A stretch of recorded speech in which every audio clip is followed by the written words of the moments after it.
നമ്മൾ വീണ്ടും പ്രവേശനോത്സവ വാർത്തകളിലേക്കാണ് പോകുന്നത്. ഇർഫാൻ ഇബ്രാഹിം സേഠ് ചേരുന്നുണ്ട് കൊച്ചിയിൽ നിന്ന്. ഇർഫാൻ, എപ്പോഴാണ് ഈ പ്രവേശനോത്സവ ചടങ്ങ് ഇന്ന് ആരംഭിക്കുക? മുഖ്യമന്ത്രിയൊക്കെ എപ്പോഴാണ് എത്തുക ഈ സ്കൂളിലേക്ക്? നിൽക്കുന്നത് സെന്റ് ജോസഫ് സ്കൂളിലാണ്. എളമക്കര സ്കൂളിലാണ് സംസ്ഥാന ഉദ്ഘാടനം നടക്കുക. മുഖ്യമന്ത്രി മനസ്സിലാക്കാൻ കഴിയുന്നത് എത്തിച്ചേരുമെന്നാണ് നമുക്ക് മനസ്സിലാക്കാൻ കഴിയുന്നത്. ഇപ്പോൾ സെന്റ് ജോസഫ് സ്കൂളിൽ വലിയ ഒരു ആഘോഷവും അല്ലെങ്കിൽ ആ കുട്ടികളൊക്കെ നിറഞ്ഞു നിൽക്കുന്ന കാണാം. വലിയൊരു തിരക്കുണ്ട്, മഴയുണ്ട്. എറണാകുളത്താകെ നഗരത്തിലാകെ മഴയുണ്ട്. അപ്പോൾ അതുകൊണ്ട് തന്നെ ആളുകൾ വരുമ്പോൾ വലിയൊരു തിരക്ക് റോഡുകളിലൊക്കെ പ്രകടമാണ്. ഈ സ്കൂൾ വിദ്യാർത്ഥികളെല്ലാം നിരന്ന് അവരുടെ ഈ ചടങ്ങ്, ഇവിടെ ഒരു ചടങ്ങ് നടക്കുന്നുണ്ട്. ഈ സ്കൂളിൻ്റെതായ സ്കൂൾ തല പ്രവേശനോത്സവ ചടങ്ങ് നടക്കുന്നുണ്ട്.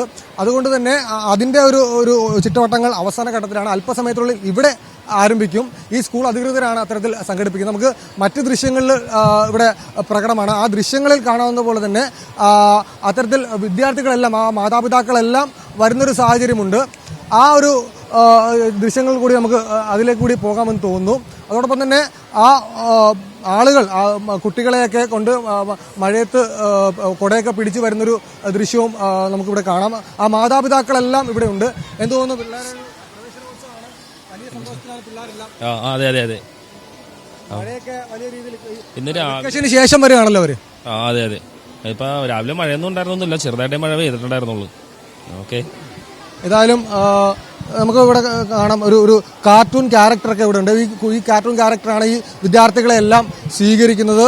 അല്ലെങ്കിൽ ആ ഒരു സന്തോഷം, അവരുടെ കളിചിരികൾ മാത്രമാണ് നമുക്കിവിടെ കാണുവാൻ കഴിയുന്നത്. ആ ഒരു ആവേശം ഇവരിൽ ഉണ്ട് എന്ന് നമുക്ക് പറയാൻ കഴിയും. മാത്രമല്ല വലിയ സന്നാഹങ്ങളാണ് ഈ സ്കൂൾ അധികൃതരും എല്ലാ സ്കൂളുകളും, സംസ്ഥാനത്തെ ഉടനീളമുള്ള എല്ലാ സ്കൂളുകളിലും പ്രവേശനോത്സവം കാര്യമായി തന്നെ സംസ്ഥാന സർക്കാർ സംഘടിപ്പിക്കുന്നുണ്ട്, വിദ്യാഭ്യാസ വകുപ്പ് സംഘടിപ്പിക്കുന്നുണ്ട്. മധുര പലഹാരങ്ങൾ വിതരണം ചെയ്തും അതോടൊപ്പം തന്നെ മിഠായികൾ ഉൾപ്പെടെയുള്ള അല്ലെങ്കിൽ സമ്മാനങ്ങൾ, പുസ്തകങ്ങൾ ഉൾപ്പെടെയുള്ള സമ്മാനങ്ങൾ നൽകിയും ഇവരെ സ്വീകരിക്കുന്നുണ്ട്. ആരും ഒരു കരച്ചിലിന്റെ മട്ടിലേക്കൊന്നും ആരും പോകുന്നതായി കാണുന്നില്ല. അത് അപൂർവം മാത്രമേ കാണുവാൻ കഴിയുന്നുള്ളൂ. മാതാപിതാക്കളെ വിട്ടു പോകുമ്പോൾ നിമിഷ നേരത്തേക്കാണെങ്കിൽ പോലും അവർ കരയുന്നൊരു സാഹചര്യം ഒരാളിൽ പോലും നമുക്ക് കാണാൻ കഴിയുന്നില്ല എന്നുള്ളതാണ്. കാരണം അത്തരം ഒരു സാഹചര്യം എവിടെയുമില്ല. അത് ഒരുക്കാത്ത നിലയിൽ മാതാപിതാക്കളും അതോടൊപ്പം തന്നെ അധ്യാപകരും ചേർന്നാണ് ഇത്തരത്തിൽ ഒരു പ്രവേശനോത്സവം, ഒരു ഉത്സവം, അക്ഷരാർത്ഥത്തിൽ ഒരു ഉത്സവമാക്കി തന്നെയാണ് ഇവർ മാറ്റുന്നത്. പാട്ടും അതോടൊപ്പം തന്നെ നൃത്ത ചുവടുകളുമായി കുട്ടികളെല്ലാം സജീവമാണ്.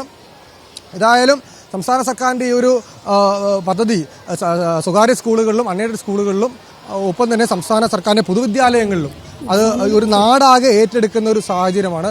രാജ്യത്തിൻ്റെ മാതൃകയാവുന്നൊരു തരത്തിലാണ് ഈ ആഘോഷങ്ങളെല്ലാം സംസ്ഥാന സർക്കാർ വിദ്യാഭ്യാസ വകുപ്പും സംഘടിപ്പിക്കുന്നത്. ശരി ഇർഫാൻ, എന്തായാലും തുടരുക.